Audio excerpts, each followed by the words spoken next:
টিং টিং, এই টিং টিং, খেলতে যাবে না? এই টিং টিং। কুহু যখন টিং টিংকে এভাবে চুপি চুপি ডাকছিল, ঠিক তখনই টিং টিং চোখ খুলে তার মা টুনির কাছ থেকে উঠে জানালায় কুহুর কাছে আসে। এই কুহু, খেলতে যাবো কি করে? দেখ না, মা জোর করে আমাকে ঘুম পাড়ানোর জন্য শুয়ে দিয়েছে। এই দুপুরবেলা মা কিছুতেই বাইরে খেলতে যেতে দিবে না।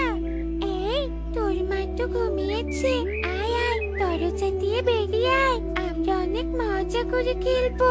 চুপি চুপি বেরিয়ে আয়, তোর মা কিচ্ছু টের পাবে না। দাদা কুহু দাদা, আমি চুপি চুপি বের হচ্ছি।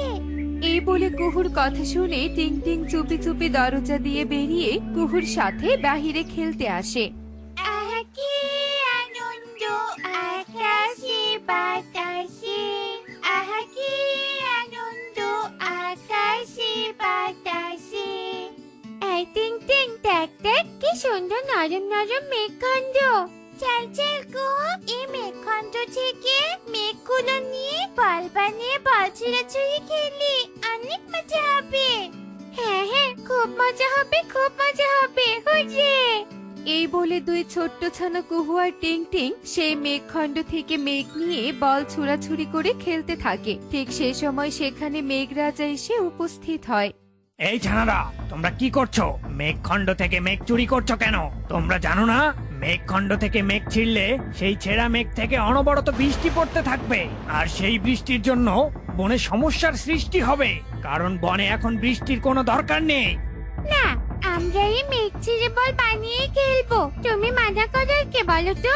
যাও তো যাও, আমাদের বিরক্ত করো না। হ্যাঁ হ্যাঁ, আমাকে একদম বিরক্ত করো না, যাও তো এখান থেকে। তোমরা তো অনেক হারে বচ্চাচ্ছা না, নিষেধ করা সত্ত্বেও শুনছো না? মেঘ দিয়ে খেলা করার খুব শখ, তাই না? দাঁড়াও, এই মেঘের মধ্যেই তোমাদের বন্দি করে রাখবো। এক্ষুনি বন্দি হয়ে যা তোরা। ছেড়ে দাও আমাদেরকে। মা, মা, বাঁচাও। আমার কথা না শোনা শাস্তি এটা। থাক এবার বন্দি হয়ে এখানে থাক। এই বলে মেঘরাজা সেখান থেকে চলে যায়। অন্যদিকে টুনি ঘুম ভেঙে টিং টিংকে পাশে না দেখে বলে ওঠে, উফ, এই মেয়েটাকে নিয়ে আর পারি না। যেই না দেখেছে আমি ঘুমিয়ে গেছি, অমনি আবার চুপি চুপি ঘর থেকে খেলতে বেরিয়েছে। কোথায় খেলছে গিয়ে দেখি তো আগে, আজ আচ্ছা করে শাসন করব। টিং টিং, এই টিং টিং, টিং টিং, কি ব্যাপার কি? টিং টিং এর কোথাও কোনো সারা শব্দ পাচ্ছি না। টিং টিং। টনি যখন টিং টিংকে এভাবে চারদিকে ডেকে ডেকে খুঁজতে থাকে, ঠিক তখনই কাকুলি কাঁদতে কাঁদতে টনির সামনে আসে। টনি, তুই টিং টিংকে খুঁজছিস বুঝি? আমিও কুহুকে খুঁজছি, কোথাও খুঁজে পাচ্ছি না। মেয়েটার জন্য কি যে দুশ্চিন্তা হচ্ছে। ওরা নিশ্চয়ই দুজন একসাথে আছে কাকুলি দিদি। চলো চলো, আমরা দুজন মিলে একসাথে খুঁজে দেখি। কুহু, টিং টিং। কাকুলি টুনি তাদের ছানাকে খুঁজতে খুঁজতে যখন টিং টিং কুহু বন্দি থাকা মেঘখণ্ডের পাশ দিয়ে যেতে থাকে, মেঘখণ্ডের ভেতর থেকে কুহু টিং টিং তাদের মায়ের গলার আওয়াজ পেয়ে চিৎকার করে ওঠে।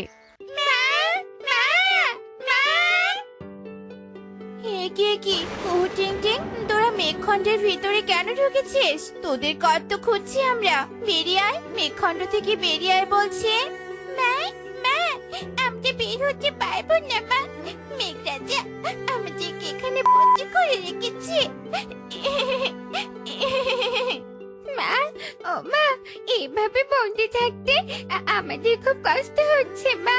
মেঘখণ্ডের ভেতরে খুব ঠান্ডা। ও মা, উদ্ধার করো আমাদের। সোনামণিরা, তোমরা ধৈর্য ধরো। কাকুলি, চল চল, তাড়াতাড়ি মেঘখণ্ড ছিঁড়ে আমাদের ছানা দুটোকে বের করি। কোনো লাভ নেই, ওই দুই পাজি ছানাকে মেঘখণ্ড থেকে তোমরা কিছুতেই বের করতে পারবে না। ওরা দুষ্টুমির ছলে বনের ক্ষতি ডেকে আনতে চেয়েছিল। মেঘরাজা, আমাদের সব ঘটনা খুলে বলুন, কি করেছে আমাদের ছানা? টুনির কথা শুনে মেঘরাজা সব কথা খুলে বলে। সব শুনে কাকুলি টুনি বলে ওঠে, মেঘরাজা, ও মেঘরাজা, আমাদের ছানারা অনেক ছোট, ভালো মন্দের তফাৎ বোঝে না। ওদের মুক্তি দিন, ওরা আর এমন দুষ্টুমি করবে না। আমরা দুষ্টুমি করব না। যে দুষ্টুমি করলে অন্যের ক্ষতি হতে পারে দূরে থাকবো। ক্ষমা করে দাও, এবারের মতো দয়া করে ক্ষমা করে দাও। তোমাদের সবার কথা শুনে আমার মন নরম হয়েছে, কিন্তু আমি যে মেঘে কাউকে বন্দি করতে পারি, কিন্তু মেঘ থেকে মুক্ত করতে পারি না। না না মেঘরাজা, এ হতে পারে না। আপনি কোনো তো উপায় বের করুন, যার কারণে আমাদের ছানারা এখান থেকে মুক্তি পাবে। একটা উপায় আছে। এই বন থেকে পূর্বের দিকে লাল পাহাড়ের কাছে একটা ঘাসের মাঠ আছে, আর সেই ঘাসের মাঠে একটাই হলুদ রঙের ঘাস ফুল ফুটে আছে। সেই ঘাস ফুল এনে যদি তোমরা মেঘে ছোঁয়াতে পারো, তবে তোমাদের ছানা এখান থেকে মুক্তি পাবে। আমরা এক্ষুনি হলুদ ঘাস ফুল আনতে যাব। কিন্তু সাবধান, ওই হলুদ ঘাস ফুল একটা দৈত্যের। সেই দৈত্য ওই ঘাস ফুল থেকে শক্তি পায়। সেই দৈত্য যদি তোমাদের আক্রমণ করতে আসে, তবে সেই হলুদ ঘাস ফুলের একটা পাপড়ি ছিঁড়ে ফেলো, আর ওই দৈত্য তোমাদের কিছুই করতে পারবে না। আচ্ছা ঠিক আছে, তবে তাই হবে মেঘরাজা। চল তাড়াতাড়ি লাল পাহাড়ের কাছে সেই মাঠে যাই। এই বলে কাকুলি আর টুনি চলে যায়। টিংটিং আর কুহু তাদের মায়েদের চলে যাওয়ার দিকে অসহায় ভাবে তাকিয়ে থাকে। এরপর এই টুনি, আমরা সে কখন থেকে শুধু উড়েই চলছি, এখনো না সেই লাল পাহাড় দেখতে পাচ্ছি, আর না পাচ্ছি সেই মেঘরাজার বলে দেয়া মাঠ। আমরা ভুল দিকে উড়ে যাচ্ছি নাকি রে টুনি? ধৈর্য ধর কাকুলি, বিপদের সময় মনে সাহস রাখতে হয় আর বিশ্বাসের সাথে চলতে হয়। আমরা এই পথ ধরে সামনে এগিয়ে যাব। এই বলে কাকুলি আর টুনি সামনে এগিয়ে যেতে থাকে। হঠাৎ করে তারা দূর থেকে সেই লাল পাহাড়ের চূড়া দেখতে পায়। টুনি, হে টুনি, আমি যা দেখতে পাচ্ছি তুইও কি তাই দেখতে পাচ্ছিস? হ্যাঁ হ্যাঁ, ওই তো লাল পাহাড়। ওরে কাকুলি, আমরা ঠিক পথে এসেছি। তার মানে ওই লাল পাহাড়ের কাছে হলুদ ঘাস ফুলের মাঠ। চল চল, তাড়াতাড়ি চল, আর একটুও দেরি নয়।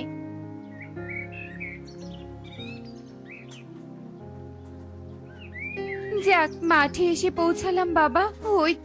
ওই তো হলুদ ঘাস ফুল। চল তাড়াতাড়ি ঘাস ফুলটা নিয়ে কেটে পড়ি। এই বলে কাকুলি যেই না হলুদ ঘাস ফুলটা ছিঁড়ে হাতে নেয়, অমনি চারদিকের সুন্দর পরিবেশ পাল্টে গিয়ে এক ভয়ঙ্কর রূপ ধারণ করে। চারদিকে অন্ধকার হয়ে যায়, জোরে জোরে বাতাস বইতে থাকে। তারপর সেই মাঠ ছিঁড়ে বেরিয়ে আসে একটা বিশাল বড় দৈত্য। কে কে আমার ফুল ছিঁড়েছে? আমার এতদিনের সাধনার ফুল কে ছিঁড়েছে? হলুদ ঘাস ফুল আমার শক্তির উৎস। এ কি, এই সামান্য পাখি দুটোর হাতে আমার হলুদ ঘাস ফুল কেন? তোদের এত বড় সাহস! আমাদের সাহসের দেখলে কি, এই হলুদ ঘাস ফুল আমাদের খুবই দরকার। আমাদের ভালোই ভালো যেতে দে দৈত্য। না না না না, তোদের আমি খেয়ে ফেলবো, তোদেরকে ছাড়বো না। ও হা হা হা হা। আমাদের ছাড়বি না? এই নে তাহলে। এই বলে কাকুলি হলুদ ঘাস ফুলের একটা পাপড়ি ছিঁড়ে দৈত্যের শরীরের দিকে ছুঁড়ে মারে, আর দৈত্য সেই ফুলের পাপড়ির স্পর্শ পেয়ে সাথে সাথে একটা দুর্বল ইঁদুরের রূপ ধারণ করে। একে একে আমি আবার আগের মতো দুর্বল ইঁদুর হয়ে গেলাম কেন? হায় হায় রে, এক তান্ত্রিকের মাধ্যমে তন্ত্র সাধনা করে এই হলুদ ঘাস ফুলের মাধ্যমে শক্তি জুগিয়ে দৈত্য হয়েছিলাম সবাইকে ভয় রাখবো বলে, কিন্তু হায়, আজ আমার একে দশা হলো। আবার আগের মতো দুর্বল ইঁদুর হয়ে গেলাম। কেউ আমাকে আর ভয় পাবে না, সবাই আবার দুর্বল ইঁদুর বলে উপহাস করবে। ভণ্ড ইঁদুর, তন্ত্র সাধনা করে শক্তিশালী হয়েছিলি, থাক পড়িয়ে আগের রূপ নিয়ে। চল কাকুলি, এই হলুদ ঘাস ফুল নিয়ে চলে যাই। এই বলে টুনি কাকুলি সেখান থেকে চলে যায় আর সেই মেঘখণ্ডের কাছে ফিরে আসে। মেঘরাজা, আমরা হলুদ ঘাস ফুল নিয়ে এসেছি। ছুঁয়ে দাও তবে সেই ঘাস ফুল মেঘখণ্ডে, আর মুক্ত করো তোমাদের ছানাদের।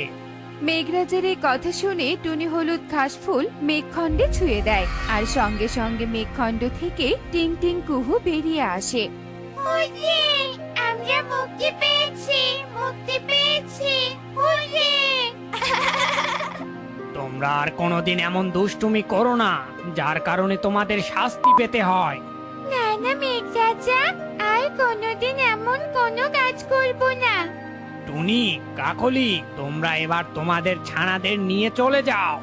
মেঘরাজার কথা শুনে টুনি কাকুলি তাদের ছানাদের নিয়ে চলে যায়। এরপর থেকে কুহু আর টিং টিং কোনোদিন আর খেলার ছলে দুষ্টুমি করে না। এমনই সব মজার মজার শিক্ষণীয় টুনি পাখির গল্প দেখতে আমাদের পাশেই থেকো। আর গল্পগুলো কেমন হচ্ছে তা কমেন্টে জানাতে ভুলো না কিন্তু। Bye bye.